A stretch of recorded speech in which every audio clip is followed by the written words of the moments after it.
இயேசு கிறிஸ்து அநேக அற்புத அடையாளங்களை செய்தார் என்பதையும், அநேக வியாதியஸ்தர்களை சொஸ்தமாக்கினார், குணமாக்கினார் என்பதையும், மரித்தவர்களை உயிரோடு எழுப்பினார் என்பதையும் நாம் அறிந்திருக்கிறோம். அதே போல தான் யோவான் 5ஆம் அதிகாரத்திலையும் ஒரு சம்பவம் நடக்குது. இதில் இந்த அற்புதம் ஒரு காரியம் அல்ல, அதுக்கப்புறம் நடந்த ஒரு விஷயம்தான் ரொம்ப ரொம்ப முக்கியமானது. அதை நான் சொல்லுகிறேன். இப்போ இந்த யோவான் 5ஆம் அதிகாரத்தில் பார்க்கும் பொழுது அங்கே ஒரு அற்புதம் நடக்குது. அங்கே 38 வருஷமாக வியாதி உள்ள ஒரு மனுஷனை பார்த்து அவனை இயேசு கிறிஸ்து சுகமாக்குகிறார். அவன் என்ன வியாதி என்பதை குறித்து அங்கே சொல்லப்படவில்லை. ஆனாலும் அவர் 38 வருஷமாய் வியாதி உள்ள ஒரு மனுஷனை பார்த்து அவனை சொஸ்தமாக்கினார் என்று அங்கே எழுதப்பட்டிருக்கிறது. அவன் சொஸ்தமாகி குணமாகி அவன் வீட்டுக்கு போயிடுறான். இதுக்கப்புறம் நடக்கிற சம்பவம் தான் ரொம்ப முக்கியமானது.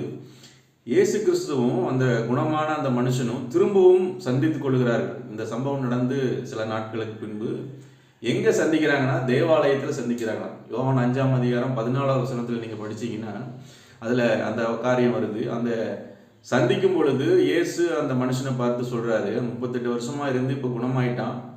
அவன்கிட்ட சொல்கிறாரு, இங்கே பாருப்பா, நீ குணமாயிட்ட, நீ சொஸ்தமானாய். ஆனாலும் திரும்பவும் உனக்கு இந்த மாதிரி அதிகமான கேடு ஒன்றும் வராதபடி நீ பாவம் செய்யாதே அப்படின்னு சொல்லி ஒரு அட்வைஸ் கொடுக்குறாருங்க. அப்போ இதில் நம்ம புரிந்து கொள்ள வேண்டியது என்னன்னா, பாவத்தின் விளைவு தான் இந்த வியாதி. அதை தான் இன்டைரக்டாக அவன்கிட்ட சொல்கிறாரு. அது என்ன பாவங்கிறது அவனுக்கு தெரியும், இயேசுவுக்கு தெரியும். அதை வெளிப்படையாக சொல்லாமல் மறைமுகமாக அவன்கிட்ட சொல்கிறாரு, இனியும் உனக்கு அதிக கேடு வராதபடிக்கு, திரும்பவும் இந்த வியாதி வராதபடிக்கு நீ பாவம் செய்யாத. அப்போ நம்ம நல்லா புரிஞ்சுக்கணும், பாவத்தின் விளைவு வியாதிகள். அதுக்காக மொத்தமாக எல்லா வியாதியும் பாவத்தினால தான் வருது அப்படின்னு சொல்ல முடியாது. நம்முடைய சரீரத்தை நம்ம சரியாக முறையாக பேணாமல், உணவு, உறக்கம், சுகாதாரம் இதில் நம்ம குறைவுள்ளவர்களாக இருந்தால் கண்டிப்பாக வியாதி வரும்.